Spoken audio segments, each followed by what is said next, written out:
Welcome to Science 10 Lesson 4, Naming Ions and Proton-Electron Calculations. Protons are the most stable part of the atom. The number of protons gives the element its characteristics. The number of protons identifies which element we have. Protons only change in nuclear reactions. For thousands of years, alchemists tried to turn lead into gold. This cannot be done because lead has 82 protons and gold has 79 protons. It wasn't until the 1950s that humans could change the number of protons inside an atom. To date, nuclear reactions cannot be used to produce specific elements.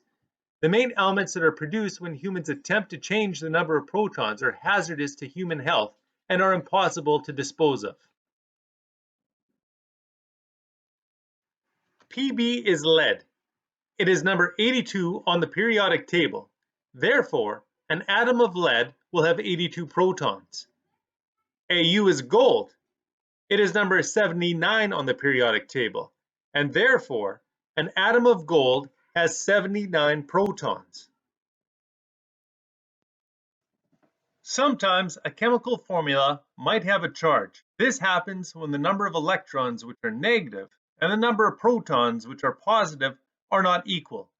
Knowing that the number of protons cannot change, a negative charge means the atom has increased its number of electrons, and a positive charge means the atom has decreased its number of electrons. Here we have two atoms. They're both neutral because the number of protons and number of electrons are equal. If the one on the left gains electrons, it then becomes negative. And if the one on the right loses electrons, it then becomes positive. Here are four formulas similar to what we will see in the assignment. There will be two things you will have to do for each question. The first thing we have to do is determine the number of protons and electrons in each formula. So let's start with aluminum. I look it up on the periodic table. It's number 13, so it has 13 protons. It does not have a charge, so the positives and negatives are equal, so it must have 13 electrons. For S2-, I look up sulfur on the periodic table and see it's number 16. So that means we have 16 protons. Since it has a negative charge, that means it has to have more negatives than its number of positives. So the electron count will be 18, which will give me 2 more negatives than the number of positives. For Na+, I look up Na on the periodic table. It is number 11. So it has 11 protons. Now, since it has a positive charge, that means we need more positives than our number of negatives. So our electrons will be 10. That will give us then one more positive than our number of negatives. And lastly, Tl3+. So I look up Tl on the periodic table. It is number 81. So that means I have 81 positives. And my number of negatives must be smaller than my number of positives. So if I have 78 negatives, that would give me 3 more positives than my total number of negatives. The second part is giving a name to each of the formulas. In the case of Al, that is an uncharged lone element. So you locate the symbol on the periodic table and then write the name that is found there.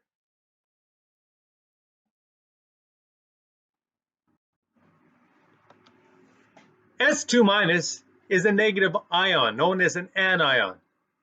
To name an anion, you look up the ion on the list of common negative ions and write the name that is found there. So you go to your formula sheet, and in the top right-hand corner, you find the data table called common negative ions. I look through all the anions until I find S2-, and I see that it is named sulfide. I want you to make a note on your formula sheet, right above common negative ions, that this is where you get the name of negative ions. Now for positive ions, also known as cations. First, write the name of the element from the periodic table. Second, if there is more than one charge option, write a Roman numeral. And then 3, you always end with the word ion. Make a note on your formula sheet that ion in the name means we have a positive charge. So if I'm looking at Na+, first I look up Na on the periodic table. I see it's called sodium, so I write sodium. If there is more than one charge option, I write a Roman numeral. Sodium only has one charge option because I can see at the bottom of its box there's only one number. So that means I do not require a Roman numeral. I then write the word ion. Tl3+. Again, I look it up on the periodic table and I see it's named thallium, so I write thallium. If there is more than one charge option, I write a Roman numeral. And thallium can be a +1 or it can be a +3. So in the name, I will have to identify that it is taking the +3 charge. So I write a Roman numeral 3 in brackets. And then I end with the word ion.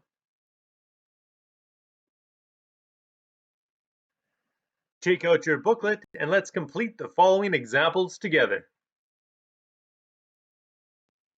Example 1, Te2-. First, let's determine the number of protons and electrons. I like to write a positive next to protons and a negative next to electrons when it counts for marks because I don't want to get the question wrong. I look up Te on the periodic table. It says it's number 52, so I have 52 protons. Since I have a negative charge, I have to have more negatives than my number of positives by 2. So I will have 54 electrons, giving me 2 more electrons than protons. Now for the name. And remember, negative ions, we look up the ion on the list of common negative ions and write the name found there. So I look up Te2- on my common negative ions, and it says it is named telluride.